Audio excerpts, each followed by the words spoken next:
भोपाल में वक्फ के प्रदर्शन पर विधायक रामेश्वर शर्मा ने प्रतिक्रिया देते हुए कहा, जिनकी जमीन छिनेगी वो तो प्रदर्शन करेंगे ही।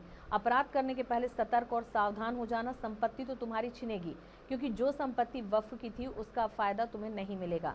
उसका फायदा गरीब मुसलमान को मिलेगा, क्योंकि मोदी जी ने गरीबों का भला करने की योजना बनाई है और तुम जैसे बेईमानों से वक्फ जमीन वापस लेकर लोक कल्याण और गरीबों के हित में बांटने की योजना सरकार की है।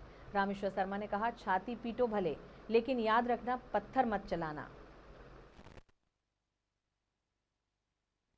विरोध में भोपाल में आरिफ मसूद विरोध प्रदर्शन कर रहे हैं सेंट्रल लाइन। एक हैदराबाद में करेगा, एक आध दो अलीगढ़ में करेंगे, एक आध मेरठ में करेंगे। करने दो, छाती पीटने से क्या होता। अब तो गरीब मुसलमान का भला होना है ना, क्योंकि ये इनकी जमीन छिनेगी। ये जिनका किराएदारी खा रहे थे, जिनकी इन पे दुकान और खुद की दुकानें और शोरूम चल रहे थे, वो दो जमीनें जब उनसे खाली करा ली जाएंगी तो अब इनको प्रदर्शन के अतिरिक्त कुछ है नहीं है। लेकिन आरिफ मसूद को कान खोल कर सुन लेना चाहिए कि बाबा साहब अम्बेडकर का संविधान है और भारत की लोकसभा जिस विधेयक को पास कर दे, भारत की राज्यसभा जिस विधेयक को पास कर दे, भारत की महामहिम राष्ट्रपति जिस पर दस्तखत कर दे, उसके खिलाफ छाती पीटना और उसके खिलाफ प्रदर्शन करना या उसके खिलाफ फतराव कराना या आगजनी कराना या तोड़फोड़ कराना या मुसलमानों को भड़काना, ये गैर कानूनी होगा।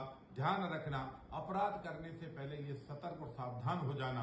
संपत्ति तो तुम्हारी छिनेगी, क्योंकि जो संपत्ति वक्फ की थी उसका अब तुम फायदा नहीं उठाओगे। उसका फायदा गरीब मुसलमान को मिलेगा, उसका फायदा उस मुसलमान को मिलेगा जिन पर रहने का घर नहीं है, जिसके बच्चों को पढ़ाने के लिए स्कूल नहीं है, जिसके लिए अस्पताल नहीं है, जिसके लिए रोजगार के लिए दुकान नहीं है। इसलिए मोदी जी ने गरीबों का भला करने की योजना बनाई है और तुम जैसे बेईमानों से वक्फ की संपत्ति वापस लेकर लोक कल्याण और गरीबों के हित में बांटने की सरकार की योजना है। छाती पीटो भली, लेकिन ध्यान रखना